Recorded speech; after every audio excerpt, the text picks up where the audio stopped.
শিশুদের সঙ্গে নিয়ে হজে যাওয়ার উপর নিষেধাজ্ঞা দিল সৌদি আরব। রবিবার এক বিবৃতিতে এই সিদ্ধান্তের কথা জানিয়েছে দেশটির হজ ও ওমরাহ মন্ত্রণালয়। হজের সময় তৈরি হওয়া ভিড় থেকে শিশুদের নিরাপদে রাখতে এই সিদ্ধান্ত নেওয়া হয়েছে বলে জানানো হয় সেই বিবৃতিতে।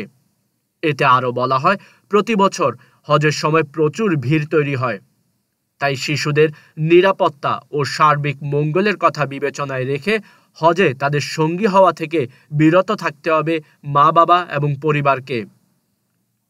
সেই সঙ্গে বরাবরের মতোই যারা আগে হজ করেননি এবারও তাদের অগ্রাধিকার দেওয়া হবে বলেও জানিয়েছেন সৌদি আরব কর্তৃপক্ষ। হজ করার জন্য শিশুদের ন্যূনতম বয়স হতে হয় 12 বছর। গত বছর শিশুদের জন্য সর্বনিম্ন এই বয়স নির্ধারণ করে দেয় সৌদি আরব।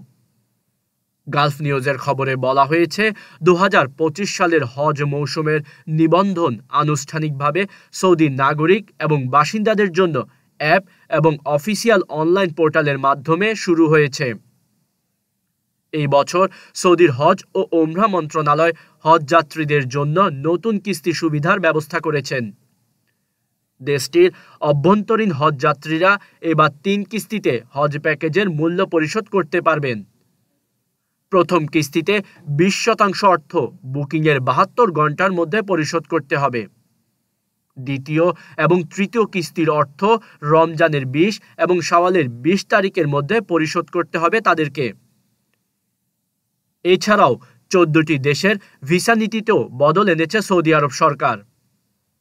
এই দেশগুলোর নাগরিকদের এবার সিঙ্গেল এন্ট্রি ভিসা দেবে তারা, অর্থাৎ ওই ভিসা দেখিয়ে একবারই সেই দেশে প্রবেশ করতে পারবেন এই 14টি দেশের বাসিন্দারা। ভিসার মেয়াদ থাকবে 30 দিন। অভিযোগ আছে, এই 14টি দেশের বাসিন্দারা এতদিন হজের সময় নাম অন্তর্ভুক্ত না করিয়েই মক্কায় চলে যেতেন। এর ফলে সেখানে ভিড় বাড়ত। এবার তা বন্ধ করার জন্য নতুন এই ব্যবস্থা নিয়েছে সৌদি সরকার।